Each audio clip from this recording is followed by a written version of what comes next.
Pension qualifying service for Madhya Pradesh Chhattisgarh government employees. Pension हेतु अर्हता सेवा मध्य प्रदेश छत्तीसगढ़ सरकार के कर्मचारियों के लिए। डिस्क्लेमर, यह ट्रेनिंग मटेरियल केवल ऑफिशियल्स की ट्रेनिंग के लिए है। इसे सरकार की गाइडलाइन के रूप में मान्य न किया जावे। किसी भी तरह की संशय की स्थिति में सरकार की गाइडलाइन, रूल्स, लॉस को ही मान्य किया जावे। यह education video Madhya Pradesh civil services pension rules 1976 को कंप्रहेंसिव मैनर में डिस्क्राइब करता है। कोशिश की गई है कि इस वीडियो में लेटेस्ट चेंजेस इनकॉर्पोरेट किए गए हों। यह भी कोशिश की गई है कि पेंशन रूल से संबंधित विभिन्न प्रावधान इस वीडियो में सम्मिलित हों। फिर भी आपको सुझाव है कि अधिक जानकारी के लिए Madhya Pradesh civil services pension rules 1976 का संदर्भ अवश्य लें। रूल 1, इस रूल का नाम है मध्य प्रदेश सिविल सेवा पेंशन नियम 1976 और यह रूल 1 जून 1976 से लागू हुए। अर्हता सेवा से हम क्या समझते हैं? क्वालिफाइंग सर्विस का मतलब है पेंशन के उद्देश्य के लिए गणना की जाने वाली सेवा को अर्हता सेवा के रूप में माना जाता है। Rule 12(1) commencement of qualifying service, अर्हता सेवा का प्रारंभ है।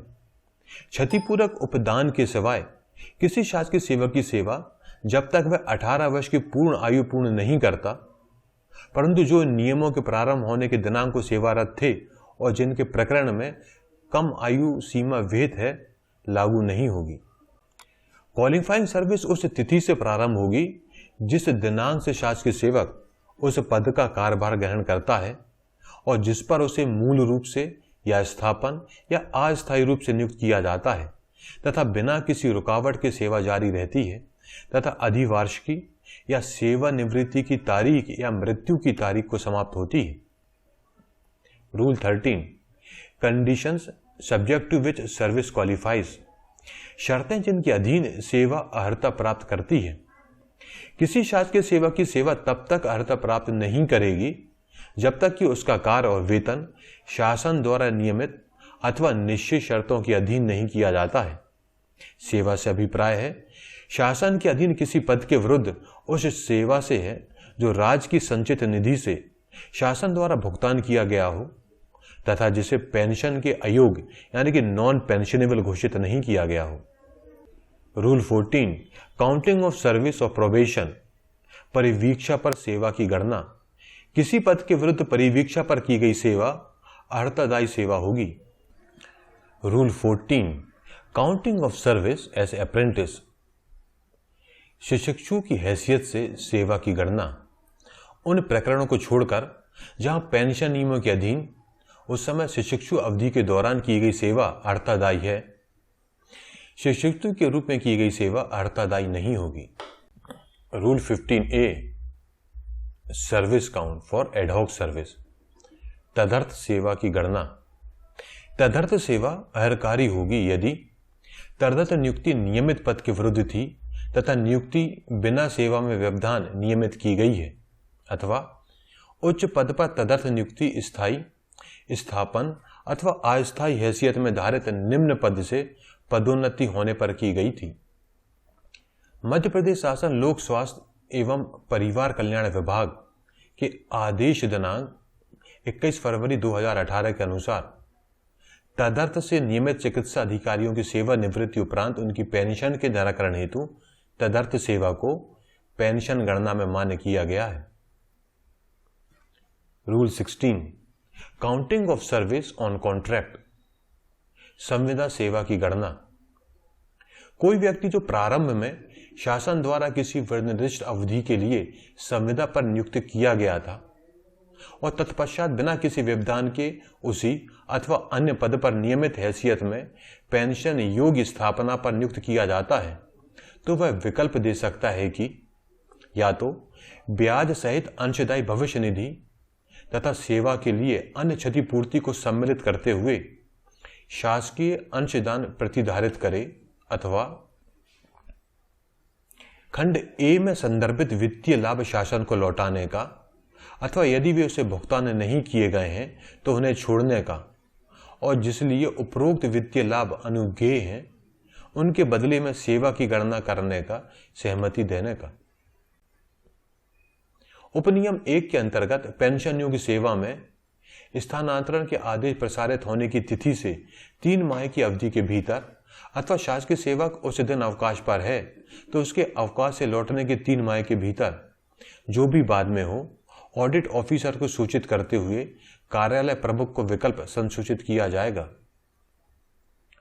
यदि उपनियम 2 में संदर्भित अवधि के भीतर कार्यालय प्रमुख को कोई संसूचना प्राप्त नहीं होती है तो यह मान लिया जाएगा कि शासकीय सेवक ने संविदा पर की गई सेवा के लिए उसे देय अथवा भुगतान कर दिए गए वित्तीय लाभों को अवधारित करने का विकल्प दे दिया है। Rule 17, pre retirement civil service in the case of re employed government servants. पुनः नियोजित शासकीय सेवकों के मामले में सेवानिवृत्ति पूर्व सिविल सेवा, क्षतिपूर्ति पेंशन या अमान्य पेंशन पर सेवानिवृत्त होना। शर्त है शासकीय सेवक को पुनर्नियोजन की तिथि से 1 वर्ष के भीतर विकल्प देना होगा।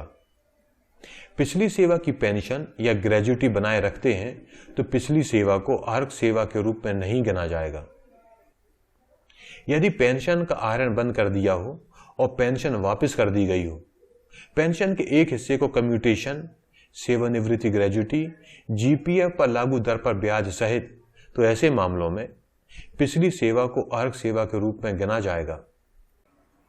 Rule 17A, termination of appointment due to breakdown of office और रिडक्शन इन एस्टेब्लिशमेंट। कार्यालय टूटने आदि व्यवधात पर सेवा की गणना। नियम 17 में किसी बात के होते हुए भी ऐसी सेवा जो किसी कार्यालय के टूटने के कारण अथवा स्थापना में कमी की जाने के कारण नियुक्ति समाप्त होने अथवा सक्षम प्राधिकारी के आदेश के अनुसार अर्हतादायी सेवा न होने वाली ऐसी स्थापना में स्थानांतरण से जो शासन के नियंत्रण में हो, राजसात न की गई हो, पेंशन के लिए जोड़ी जाएगी, बशर्ते कि शासकीय सेवक ने पूर्व सेवा से कोई सेवानिवृत्ति लाभ प्राप्त न किया हो। Rule 18, pre retirement military service in the case of re employed government servants. पुनः नियोजित शासकीय सेवकों के मामले में सेवानिवृत्ति पूर्व सैन्य सेवा, क्षतिपूर्ति पेंशन या अमान्य पेंशन पर सेवानिवृत्त होना। शासकीय सेवक को पुनर्नियोजन की तिथि से 1 वर्ष के भीतर विकल्प देना होगा। पिछली सेवा की पेंशन या ग्रेजुटी बनाए रखते हैं तो पिछली सेवा को अर्घ सेवा के रूप में नहीं गिना जाएगा। यदि पेंशन का आहरण बंद कर दिया हो और पेंशन वापस कर दी गई हो, पेंशन के एक हिस्से को कम्यूटेशन, सेवानिवृत्ति ग्रेजुटी, जीपीएफ पर लागू दर पर ब्याज सहित, तो ऐसे मामलों में पिछली सेवा को अर्घ सेवा के रूप में गिना जाएगा। Service counts in case of all kinds of leave. सभी प्रकार के अवकाश के मामले में अर्घ सेवा गणना। ऐसा अवकाश दिवसों को गणने में लिया जाएगा जहां अवकाश वेतन का भुगतान किया गया हो। शर्त है जहां 120 दिनों से अधिक असाधारण अवकाश उचित प्राधिकारी द्वारा स्वीकृत नहीं किया गया है, वहां केवल 120 दिन ही अर्हतादायी सेवा के रूप में मान्य किया जाएगा और शेष अवधि पेंशन के लिए अर्हतादायी नहीं होगी। Rule 22, period of pre appointment training, नियुक्ति पूर्व प्रशिक्षण की अवधि। सेवा में नियुक्ति से ठीक पहले प्रशिक्षण के तहत शासकीय सेवक द्वारा बिताया गया समय अर्घ सेवा के रूप में गिना जाएगा। रूल 23, पीरियड ऑफ सस्पेंशन, निलंबन की अवधि। यदि बहाल करने वाला प्राधिकारी ऐसी अवधि को अर्घ सेवा के रूप में मान्य करने का आदेश देता है, शर्त है जांच की समाप्ति पर यानी कि डिपार्टमेंटल इंक्वायरी की समाप्ति पर शासकीय सेवक को पूरी तरह से दोष मुक्त कर दिया गया है या निलंबन पूरी तरह से अनुचित माना जाता है। रूल 24, डिसमिसल और रिमूवल फ्रॉम सर्विस, बर्खास्तगी या सेवा से पृथक होना। शासकीय सेवा की सेवा अथवा पद से पदच्युति या पृथककरण किए जाने पर उसकी पूर्व सेवा का स्वतः ही हरण हो जाता है। रूल 25, रीस्टेटमेंट आफ्टर डिसमिसल और रिमूवल फ्रॉम सर्विस, बर्खास्तगी या सेवा से पृथक करने के बाद बहाली। यदि अपील या समीक्षा के कारण बहाल किया जाता है तो सेवा को अर्हक सेवा के रूप में गिना जाएगा। शर्त है, व्यवधान की अवधि को केवल तभी अर्हक सेवा के रूप में गिना जाएगा जब निलंबन से बहाल करने के आदेश में इसे कर्तव्य या अवकाश के रूप में मान्य किया गया हो। रूल 26, रेजिग्नेशन, त्यागपत्र। त्यागपत्र देने पर सेवा का संपहरण करना पड़ता है। शर्त है, पिछली सेवा का संपहरण नहीं किया जाएगा यदि शासकीय सेवक उचित माध्यम से पद के लिए आवेदन करता है और तकनीकी त्यागपत्र देता है। Rule 27, affect of interruption in service. सेवा में रुकावट का प्रभाव। सेवा में रुकावट आने पर उसकी पिछली सेवा का संपहरण हो जाएगा। शर्त, निम्नलिखित मामलों को छोड़कर अनुपस्थिति अवधि में अवकाश स्वीकृत कर दिया गया हो। अधिकृत अवकाश की निरंतरता में अनाधिकृत अनुपस्थिति के मामले में जब तक अनुपस्थिति का पद मौलिक रूप से नहीं भरा जाता है। निलंबन, जहां इसके तुरंत बाद बहाली होती है, चाहे उसी या किसी अन्य पद पर, या जहां शासकीय सेवक की मृत्यु हो जाती है या उसे सेवानिवृत्ति होने की अनुमति दी जाती है, या निलंबन के दौरान अनिवार्य सेवानिवृत्ति की आयु प्राप्त करने पर सेवानिवृत्त होता है। सरकार के नियंत्रण में एक प्रतिष्ठान में गैर अर्हक सेवा में स्थानांतरण, यदि ऐसा स्थानांतरण किसी सक्षम प्राधिकारी द्वारा जनहित में किया गया है। एक पद से दूसरे पद पर स्थानांतरण के समय कार्यभार ग्रहण करने का समय नियुक्ति प्राधिकारी आदेश द्वारा अनुपस्थिति की अवधि को असाधारण अवकाश के रूप में भूतलक्षी प्रभाव से परिवर्तित कर सकता है। निम्नलिखित सेवा को अर्हक सेवा के रूप में नहीं गिना जाता है। नियम 13B, बॉय सर्विस, 18 वर्ष की आयु प्राप्त करने से पहले। नियम 16, प्रशिक्षु के रूप में सेवा। नियम 27, पद ग्रहण काल से अधिक रुकने की अवधि। नियम 21, असाधारण अवकाश, चिकित्सा प्रमाण पत्र के अलावा उच्च तकनीकी वैज्ञानिक अध्ययन पर प्रगमन और नागरिक उपद्रव के कारण। नियम 23, निलंबन, यदि शासकीय सेवा को दीर्घ शास्ति का दंड दिया जाता है और निलंबन को पूरी तरह से उचित माना जाता है। नियम 24, शासकीय सेवा को किसी सेवा या पद से बर्खास्त करना या पदच्युत करना तथा उसकी पिछली सेवा का संपहरण होना। नियम 26, किसी सेवा या पद से इस्तीफा जब तक कि इसे जनहित में वापस लेने की अनुमति नहीं दी जाती है, पिछली सेवा का संपहरण कर लेता है। नियम 27, अनाधिकृत अनुपस्थिति को डाइस डाउन के रूप में माना जाता है और अवकाश या कार्यभार ग्रहण करने के समय को अवकाश के रूप में मान्य नहीं किया जाता।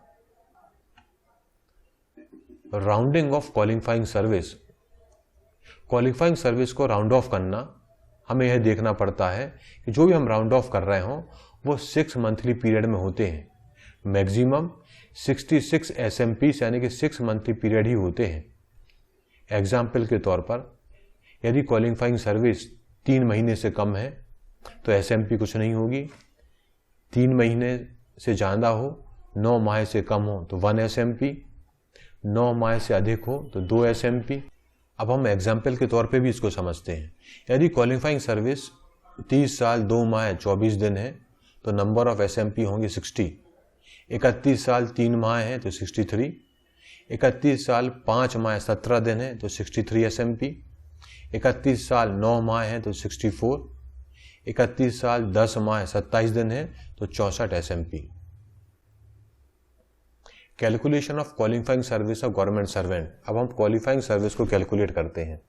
मान लीजिए कोई गवर्नमेंट सर्वेंट है जिसकी डेट ऑफ बर्थ 1/6/1952 है। वो क्लर्क के रूप में उसका फर्स्ट अपॉइंटमेंट हुआ 1/12/1977 को और कन्फर्मेशन हुआ 1/7/1981 को। उस गवर्नमेंट सर्वेंट ने अपनी पूरी सेवा अवधि के दौरान जो अवकाश लिए वो इस प्रकार है। अर्नड लीव 90 डेज का 1/4/1983 से, एक्सटेंशन ऑफ EL की या 30 दिन का, ओवर स्टे ऑफ लीव है 15 दिन, HPL 140 दिन की 1/8/1987 से, HPL 180 दिन की 9/4/90 से, इसका एक्सटेंशन उसने 20 दिन कवर किया। लीव विदाउट पे है 56 दिन की, जिससे कि क्वालिफाइंग सर्विस पर नहीं गिना जाएगा। 6/10/1991 से 30/11/1991।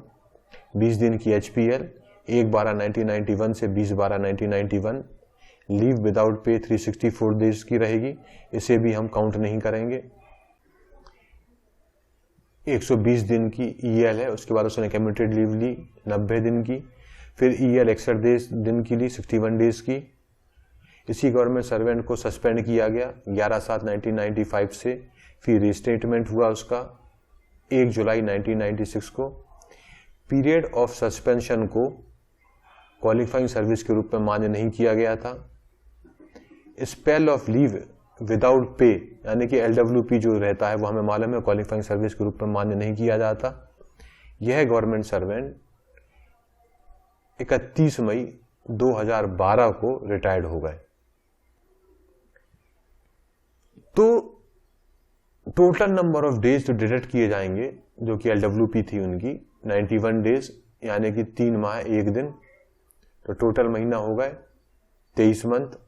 टोटल ईयर जो डिडक्ट हो रहा है वो 0 है। तो ग्रैंड टोटल जो भी डिडक्ट होंगे वो 26 महीना 1 दिन है, यानी कि 2 साल 2 माह 1 दिन। तो ग्रॉस सर्विस जो है 1/12/77 से 31/5/12 तक 34 साल है। डिडक्शन करना है। ओवर स्टील ऑफ लीव 15 दिन की। लीव विदाउट ऑफ पे 1 महीना 26 दिन। लीव विदाउट पे थी 11 महीने 29 दिन। सस्पेंशन पीरियड है 11 महीने 21 दिन। तो टोटल 2 साल 2 माह 1 दिन। तो क्वालिफाइंग सर्विस हो गई 32 साल 3 माह 29 दिन। तो टोटल क्वालिफाइंग सर्विस निकल रही है 32 साल 3 माह 29 दिन। तो टोटल SMP आ रहे हैं 6 मंथली पीरियड हो रहे हैं 65। इस वीडियो में हमने पेंशन कैलकुलेशन के लिए क्वालिफाइंग सर्विस को समझा। यदि आपके कोई डाउट है या क्लैरिफिकेशन है तो आप स्क्रीन पर दिख रहे मेल के थ्रू कांटेक्ट कर सकते हैं। रूल्स एंड रेगुलेशंस के दूसरे वीडियो देखने के लिए स्क्रीन पर दिख रही वेबसाइट पर विजिट करें। थैंक यू, धन्यवाद।